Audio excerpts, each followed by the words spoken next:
Assalamualaikum warahmatullahi wabarakatuh. Hai para bini muda lovers dimanapun anda berada, dari Lombok Timur sampai dengan di Dombu Bima sana, dari Sabang sampai Merauke. Apa kabar? Mudah-mudahan sehat pokoknya semuanya. Dan kembali saya selalu menemani anda di bincang inspiratif yang pastinya. Bagi yang penasaran pakai bingit gitu ya, siapakah gerakan tamu saya kali ini? Sosok anak muda yang sangat inspiratif sekali. Tenang, walaupun Anda sudah melihat wajahnya, tapi Anda tidak tahu namanya kan? Nah, sebentar dulu, saya bacakan dulu. Seperti apa sih kemudian gitu ya sosok yang ada di samping saya? Well, saya mulai dulu dengan namanya. Namanya cukup panjang, gelarnya juga wow, baik. Namanya adalah Milania Ayudiani STBSC ya. Ternyata dia adalah sebagai stock keeping unit PT Adidas tapi work from home ya. Aduh, kalau sudah nyebut merek yang satu ini, brand yang satu ini, siapa sih yang nggak tahu? Dan langsung yang terpikir di kepala Anda, terutama anak muda, adalah berapa harga sneakersnya? Nanti kita bakal tanya ya. Dan dia, kalau mungkin Anda gitu ya, mendengar saya tadi membacakan gelarnya STBSC gitu ya, terlintas kepala Anda, dia adalah lulusan dari luar negeri. Betul sekali ya. Jadi dia adalah anak muda yang mendapatkan gelar gitu ya dari dua tempat yang berbeda. Yang pertama di Sampurna University Jakarta dan sekaligus juga di University of Arizona United States. Dan itu diselesaikan hanya dalam waktu 2 tahun. Sedangkan saya saja kuliah 5 tahun. Sudah tahu kan hebatnya ya sosok inspiratif kita kali ini. Dan ternyata bagi Anda yang mungkin langganan dengan ruang guru, anak-anak yang mungkin mau menjelang begitu ya ujian atau mungkin mau masuk ke perguruan tinggi, Anda langganan dengan ruang guru, ternyata sosok di samping saya ini adalah konsultan di program ruang guru yang menjadi langganan Anda. Baiklah kalau begitu saya langsung saja sapa. Assalamualaikum Mbak sayang. Waalaikumsalam. Apa kabar? Alhamdulillah, sangat baik. Dipanggilnya siapa? Panggilnya Nia aja. Nia aja. Baik. Aduh, tadi saya sudah bacakan bagaimana kemudian profil Anda yang singkat itu, tapi bagi saya wow, umur kalau boleh tahu 22 tahun. Sama dengan narasumber saya yang kemarin, sosok inspiratif kita yang kemarin, So Young masih sangat muda sekali, 22 tahun sudah mengukir gitu karir yang sangat cemerlang, prestasi yang luar biasa. Baik, sekarang kita bincang-bincang dulu deh lebih lanjut dengan sosok inspiratif saya yaitu Mbak Nia. Mbak Nia asli mana sih? Saya asli dari Pangadangan, Desa Pangadangan, Kecamatan Pringgasela. Hai, tadi dengar kan Adidas, luar negeri. Ternyata gitu ya tidak selamanya orang-orang luar lah yang kemudian ada di dalamnya. Kita punya anak muda yang luar biasa sekali dan ini datang dari Pangadangan Pringgasela. Halo buat anak dari Pringgasela, nonton ya. Jangan lupa like, comment, and subscribe yang pastinya ya. Baik, dari Pangadangan asli. Asli Pangadangan. Pangadangan asli. Jadi bukan mungkin orang Jawa tapi datang ke Lombok. Bukan. Ayah sih dari Pangadangan asli. Asli. Ibu saya di Mas Bage, cuman kan tinggalnya di Pangadangan. Ternyata putri daerah ya. Baik, dan awalnya mendapatkan beasiswa dari Sampurna kan sulit tuh gitu ya, apalagi ini double degree loh. Itu gimana sih ceritanya, boleh diceritakan dulu deh. Oke. Jadi ceritanya saya daftar beasiswa ini, saya bukan daftar sih tapi didaftarin sama guru saya waktu SMP. Oh, baik. Daftarnya waktu SMP. Daftar beasiswa untuk masuk SMA.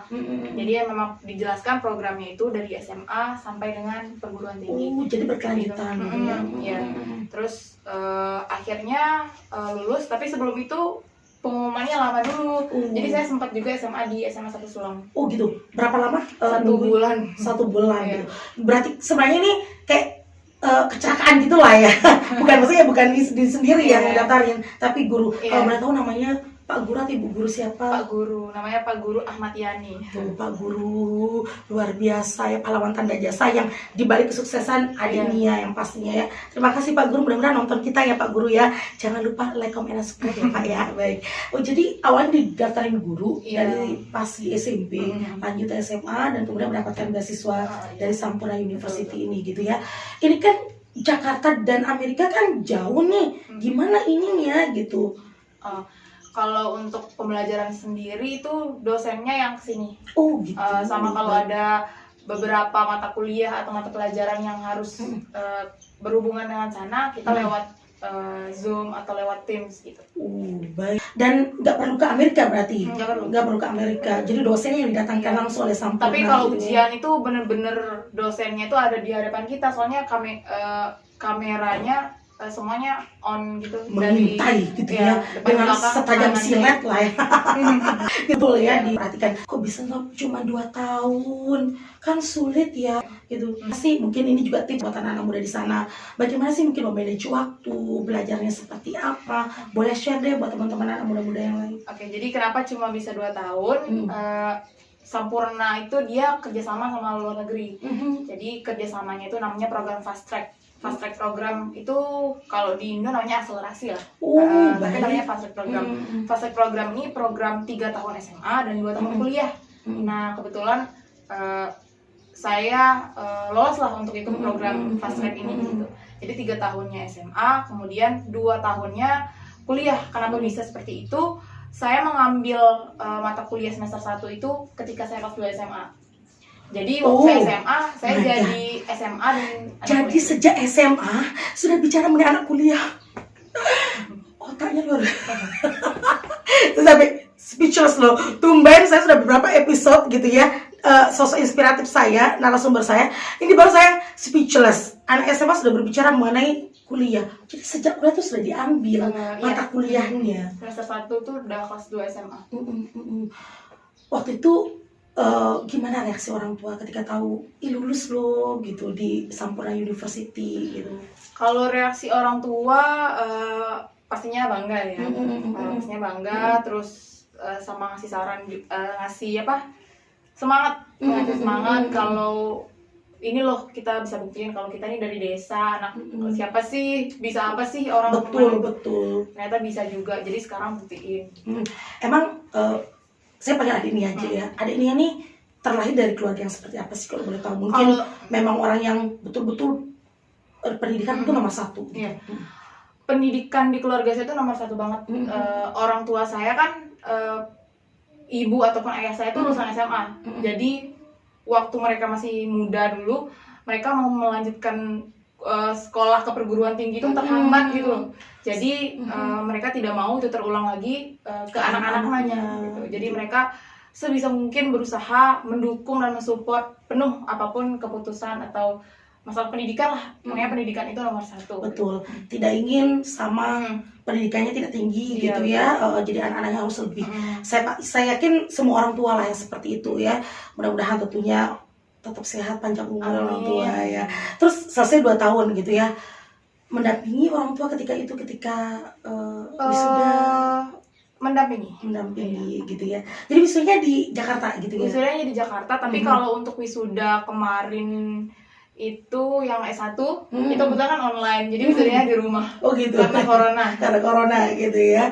Baik, waduh luar biasa sekali ya. Memang kebanyakan anak-anak yang lahir dari orang tua yang memiliki tekad ataupun juga mungkin memiliki harapan yang begitu besar terkait dengan pendidikan, biasanya akan seperti itu ya. Support sangat luar biasa. Baik, sekarang kita menuju ke Adidas nih, gitu. Aduh, siapa sih nggak tahu brand ini gitu ya?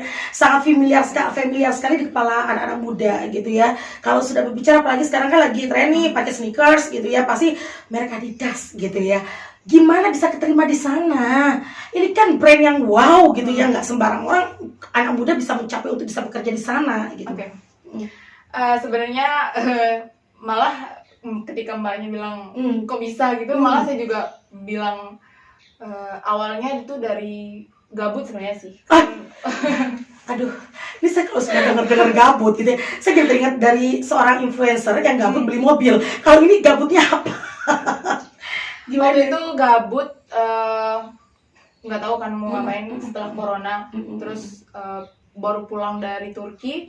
Waktu itu bingung nih mau cari kerja, sedangkan mau kerja di luar.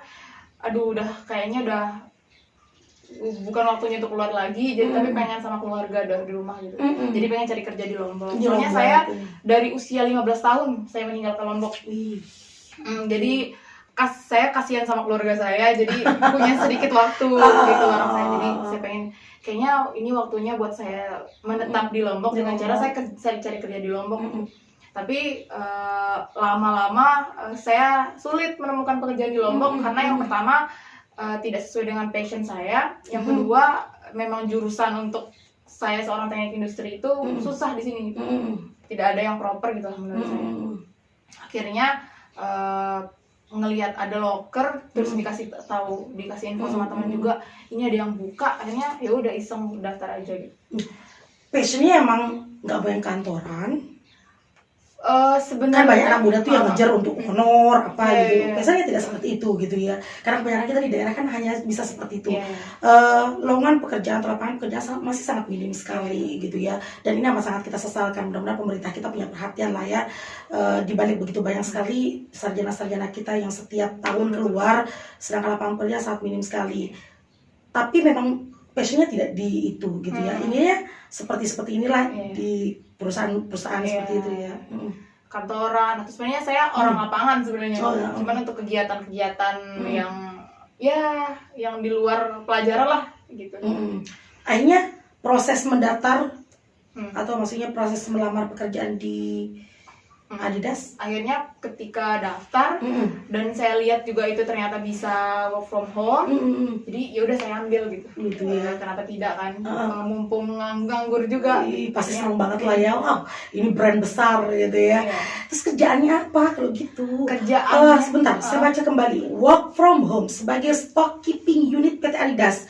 Ini ngapain gitu di PT Adidas? Stock keeping unit itu kita bisa nyebutnya SKU gitu ya. Kita buat SKU itu biasanya kita nginput order. Jadi biasanya barang-barang yang masuk, yang keluar, ekspor import itu yang input divisi saya. Wih. Hai anak muda dimanapun Anda berada, khususnya pengadangan. Ini sudah tidak berbicara mengenai online via Facebook antar Lombok Timur, Sakra dan Pringgabaya, tetapi ini sudah ekspor impor mainnya. Jadi ini yang kemudian dilakukan oleh adiknya begitu ya. Kalau boleh tahu berapa sih gajinya? Aduh, ngomongin gaji sebenarnya malu sebenarnya ngomongin gaji. Cuma karena posisi saya di sini bukan full time, jadi gajinya itu terbilang belum tidak, maksudnya masih nggak di standar PT Adidas. 2 digit lah. Berapa? 2 digit? Oh my god, 2 digit aja umur 22 tahun saya belum sampai 2 digit waktu itu. Luar biasa ya. Wow, 2 digit sudah sampai 2 digit gitu ya. Dan Adidas ini kan mahal ya. Kalau boleh tahu berapa sih sebenarnya? Biasanya mungkin anak muda beli gitu ya. Kadang-kadang kita kan yang KW gitu ya. Sebenarnya kalau di originalnya Adidas tuh angkanya berapa sih kalau kita boleh tahu gitu? Kalau di originalnya sebenarnya beda-beda ya. Karena masing-masing kategorinya tuh beda-beda gitu. Ada yang mungkin kategorinya ada yang kids, ada yang baju biasa, ada yang sport, itu beda-beda sih. Misalnya kalau untuk sneakers standarnya itu bisa 900 sih sampai 900. Jadi kalau Anda beli di bawah itu artinya KW. Karena originalnya tapi saja. kalau diskon ada sih. Oh gitu ya. Tetapi kan harga ininya aslinya original tuh 900 ke atas ya. Itu dia. Baik, dan bekerja tidak pernah berarti langsung ke PT belum. Hanya lewat work from home itu aja. Tadi saya juga dengar katanya Turki, nyebut Turki. Apa?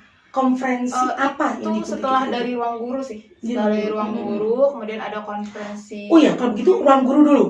Berarti berapa lama di ruang guru? Di ruang guru 1 tahun. Jadi konsultan. Iya. Jadi apa yang dilakukan di ruang guru?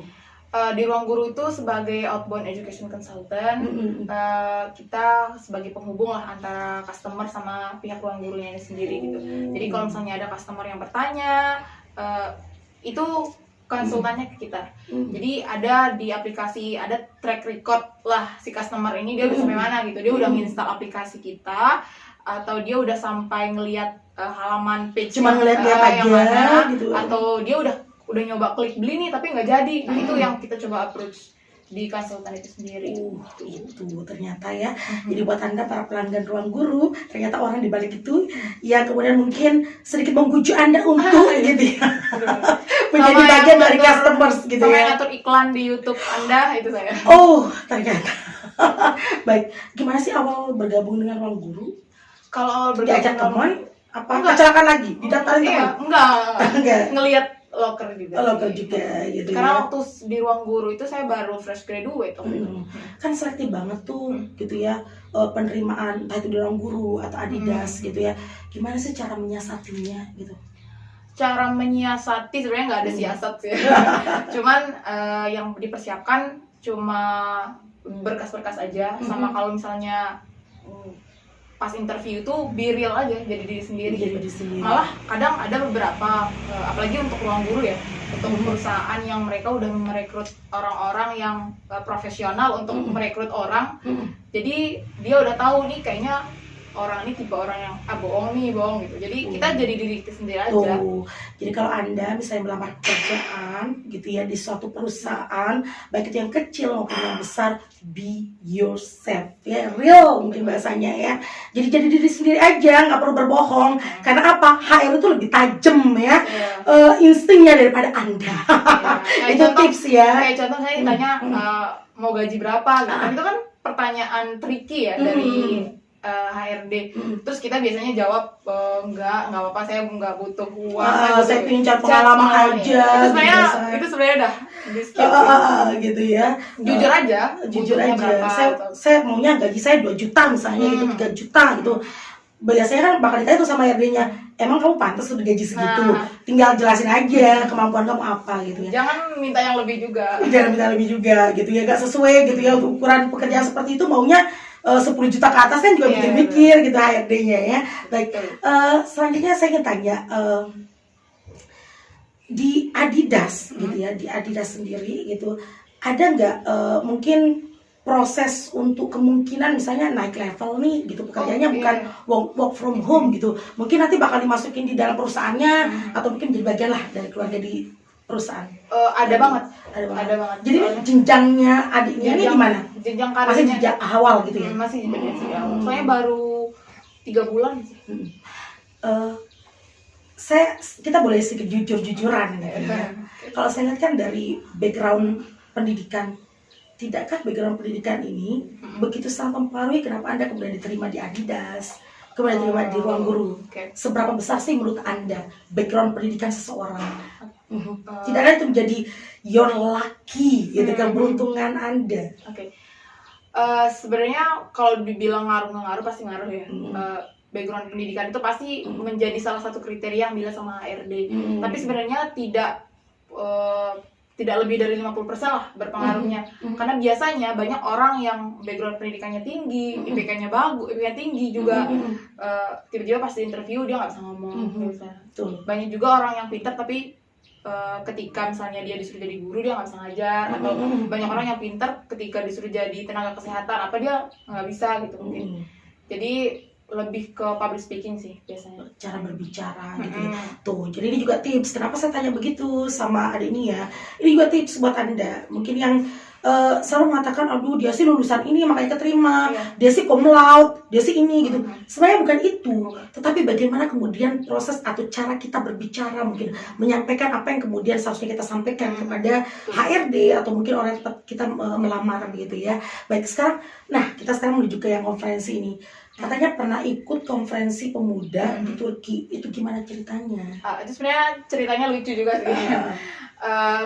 Jadi dari SMP, dari kecil sih kayaknya pengen keluar negeri kan, siapa yang nggak pengen keluar negeri? Iya, tapi selalu akan terpikir main salju, ya soal impian lah gitu ya. Tapi bingung caranya keluar negeri gimana gitu kayak, aduh nggak punya uang mau keluar negeri, gimana caranya? Akhirnya saya lihat ada ngepost di Instagram gitu, postingan Instagram, ini ada konferensi di Turki nih, kalau kita lolos kita berangkat ke Turki dan gratis dibiayain gitu. Kemudian saya coba daftar, saya coba lihat dulu lah, ini gimana sih tentang si organisasi ini yang menyelenggarakan ini. Terus ketika saya coba mendaftar, saya melihat peluang kita untuk keterima sebagai salah satu kandidat itu sangat sedikit. Untuk full funded Jadi kita keterima tapi cuma beberapa persen doang. Oh, ada yang dibiayai penuh sama negara, Iya, benar. ada yang cuman kita mungkin keterima beberapa persen deh sharing Betul. sharing ini gitu ya. Betul. Terus yang keterima untuk fully funded itu ada 2 orang. Nah, sedangkan saingannya adalah ribuan orang. Wow, itu dari berbagai daerah di Indonesia, Di Indonesia. 34 provinsi gitu ya. Bahkan ada juga yang daftar mahasiswa di luar negeri juga yang daftar. Oh my god, jadi luar negeri juga ikutan? Mahasiswa luar negeri yang memang di Indonesia udah tahu nih delegates, dia nyari delegates Indonesia tapi mereka kuliah di luar negeri, mereka daftar juga. Jadi saingannya tuh nggak cuma di Indonesia tapi di luar negeri juga, dan itu ribuan.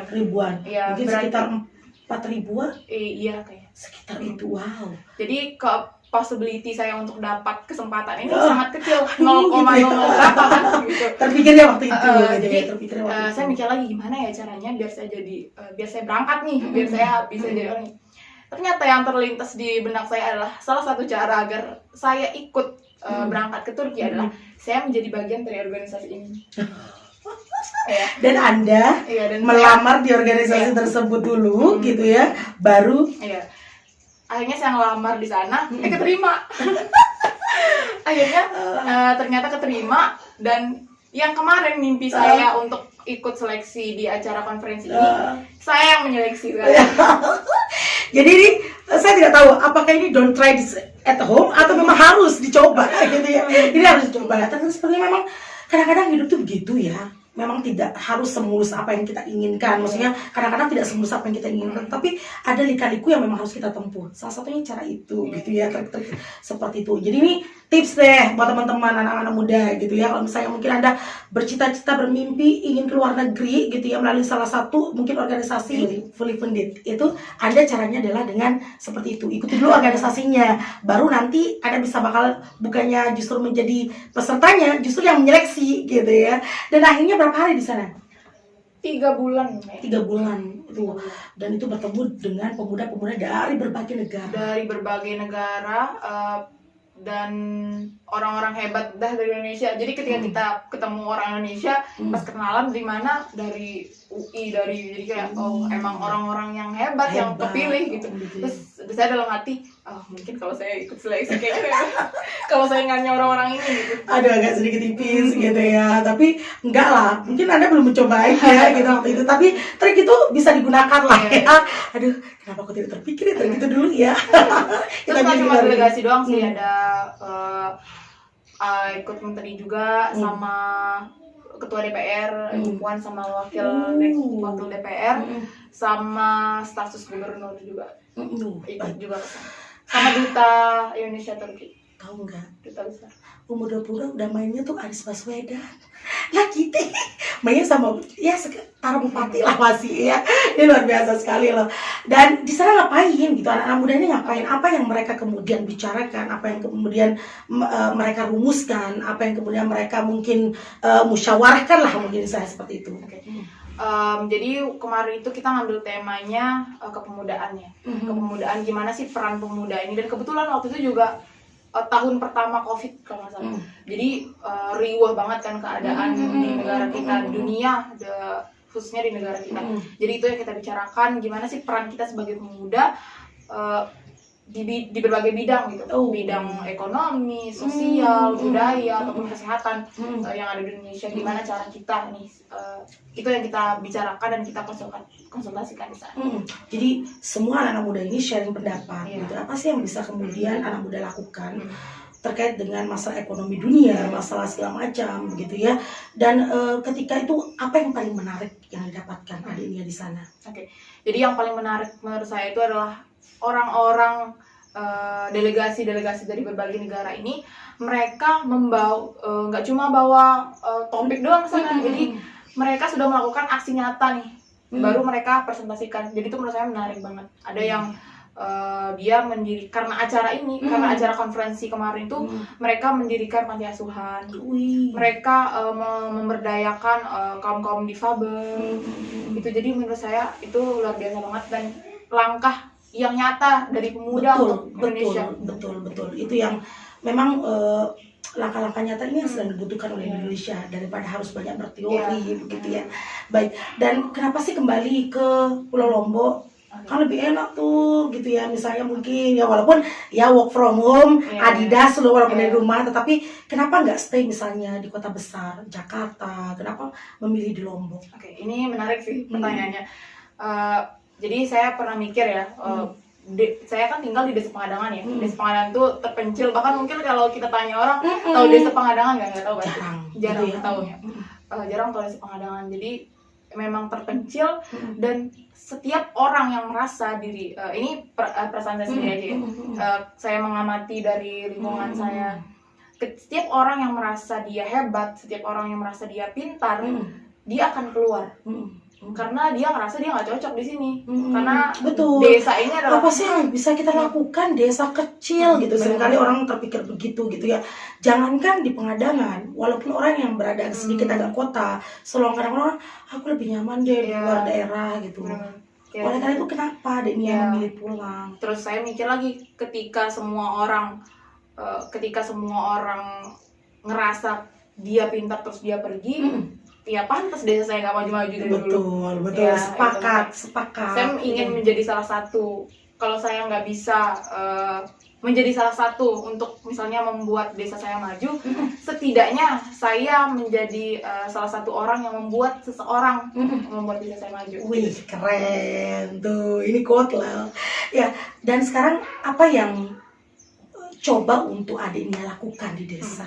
Jadi yang sekarang coba saya lakukan adalah memberikan ide-ide atau gagasan-gagasan, atau mungkin nggak perlu kayak gitulah dulu, kita melakukan aksi. Jadi mengajak teman-teman yang sekiranya dulu nggak mau berkegiatan jadi ikut, ayo kita keluar, kita bareng-bareng.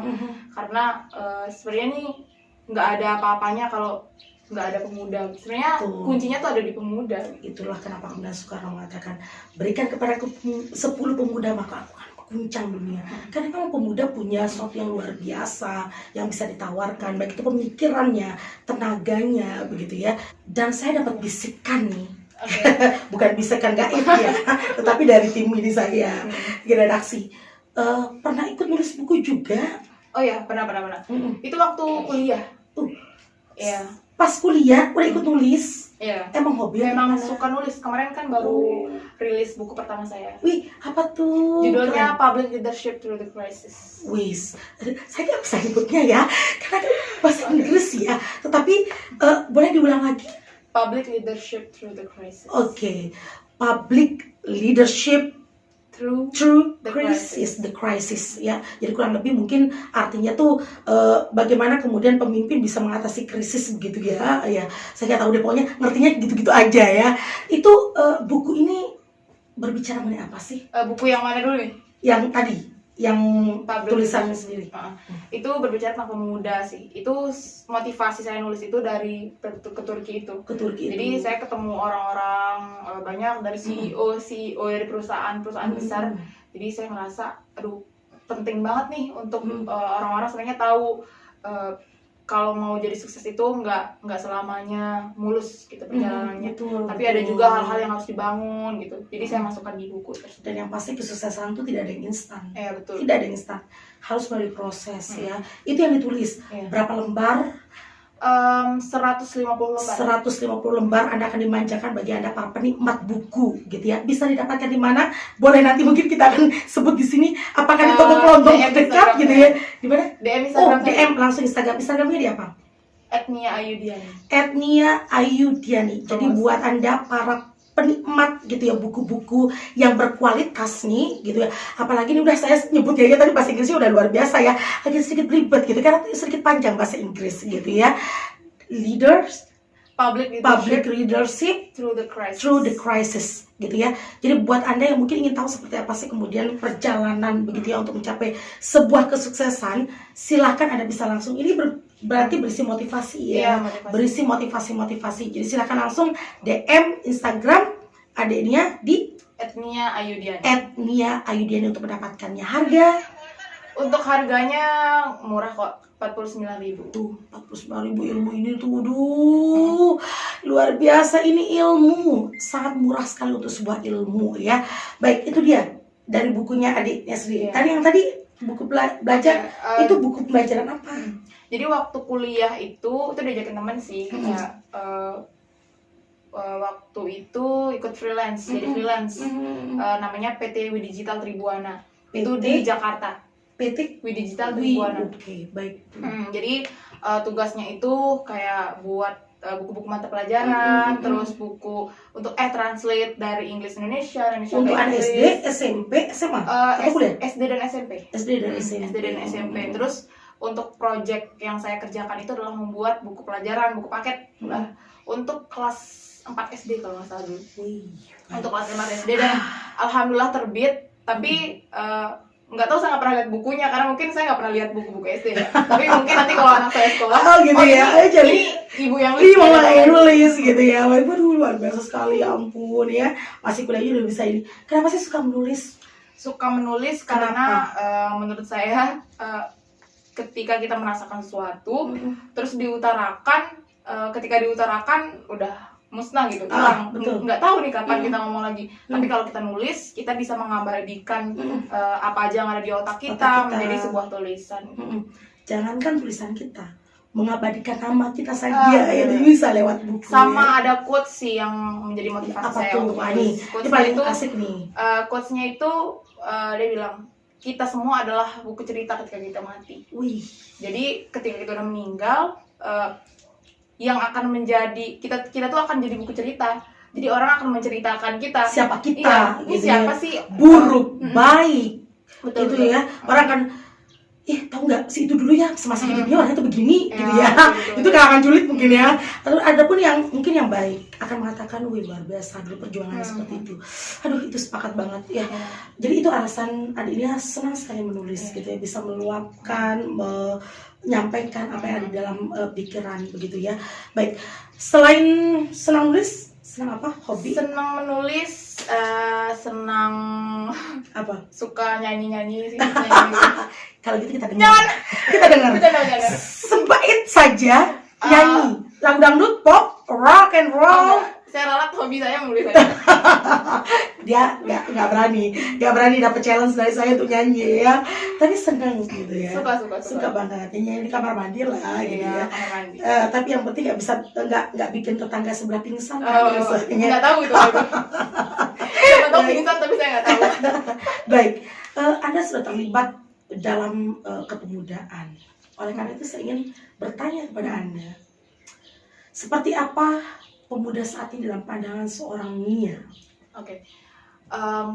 Pemuda saat ini dalam pandangan saya adalah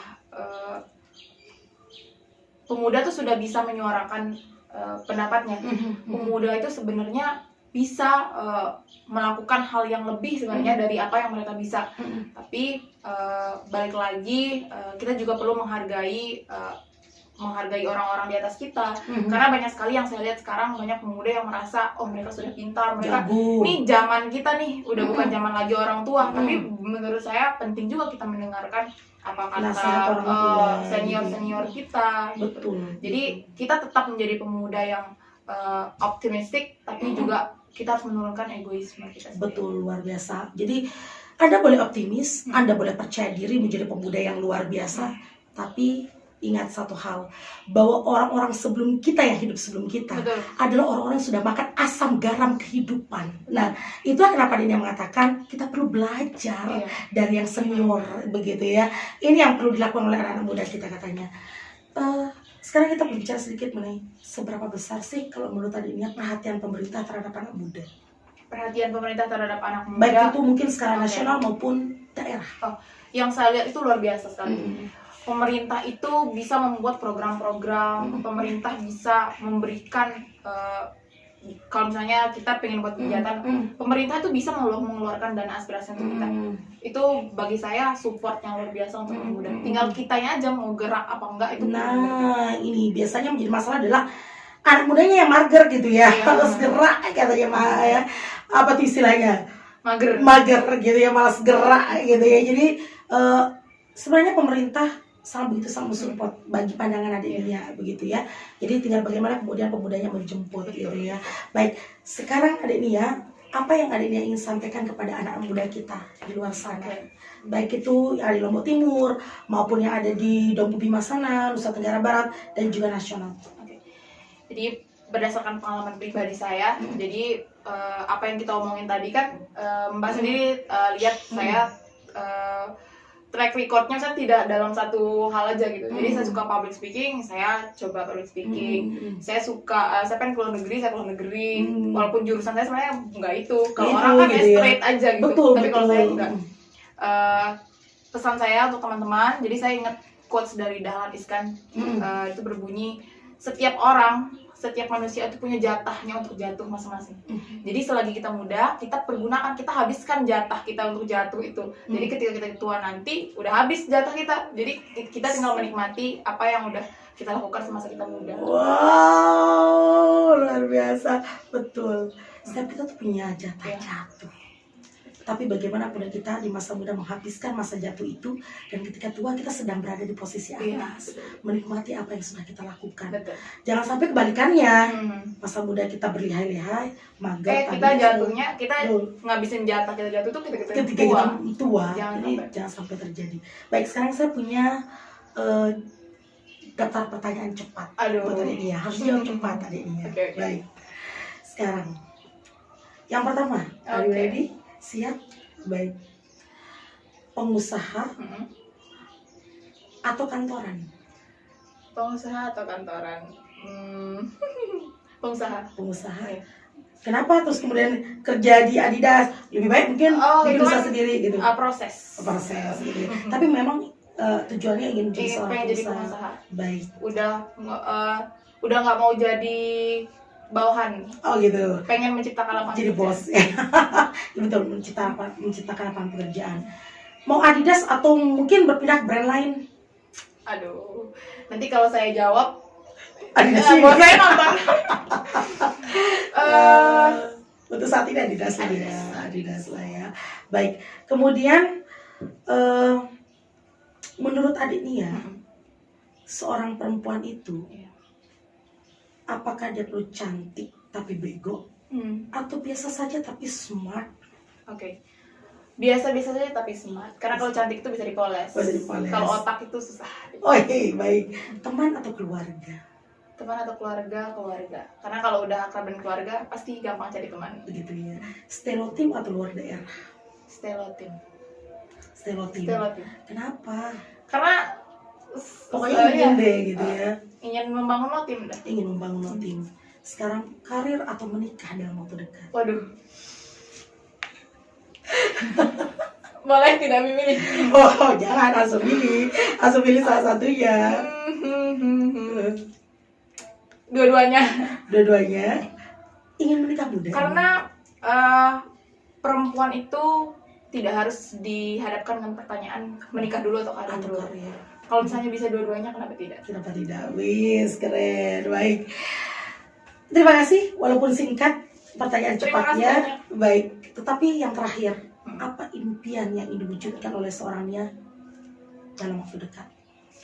Impian yang ingin saya wujudkan itu ingin membahagiakan keluarga saya, ingin membahagiakan orang tua saya, terus ingin menunjukkan kepada orang-orang juga kalau misalnya kesuksesan itu nggak harus dari satu jalan. Baik. Terima kasih Nia, luar biasa. Percakapan yang begitu sangat banyak sekali kata-kata bijak yang bisa saya ambil, dan mudah-mudahan juga ini bisa menginspirasi anak-anak muda di luar sana, begitu ya.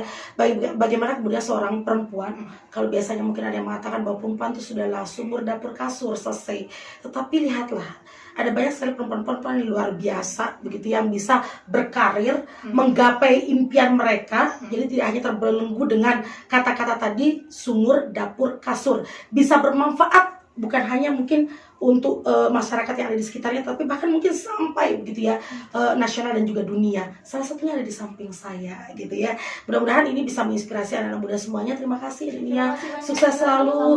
Mudah-mudahan bukan hanya 2 digit, akan berlanjut ke sekian digit ya. Baik, terima kasih sekali lagi, dan tentunya Anda bisa langsung subscribe dan juga Anda bisa like, komen di channel Bini Muda. Ini bukan Bini Muda yang kaitannya dengan itu tuh ya, sekali lagi saya tegaskan, tetapi ini adalah singkatan dari bincang inspiratif, menghibur, dan apa adanya. Jadi kami hajarkan bahwa channel ini bisa memberikan edukasi, menginspirasi, menghibur gitu ya, bagi masyarakat kita yang ada di Kabupaten Lombok Timur sampai dengan di Dompu Bima sana, dari Sabang sampai Merauke, dan Mungkin bagian di luar negeri juga boleh nonton gitu ya. Kenapa saya kemudian ingin Anda untuk like, comment, subscribe tentunya, share sebanyak-banyaknya tayangan-tayangan kami yang ada di Bini Muda Channel. Karena inilah yang kemudian merupakan motivasi bagi kami, support bagi kami untuk terus menghadirkan tayangan-tayangan yang berkualitas untuk Anda. Mudah-mudahan tentunya perbincangan kami yang apa adanya ini bisa menjadi ada apanya, menginspirasi, mengedukasi. Terima kasih. Sekian, wassalamualaikum warahmatullahi wabarakatuh dan sampai jumpa. Terima kasih.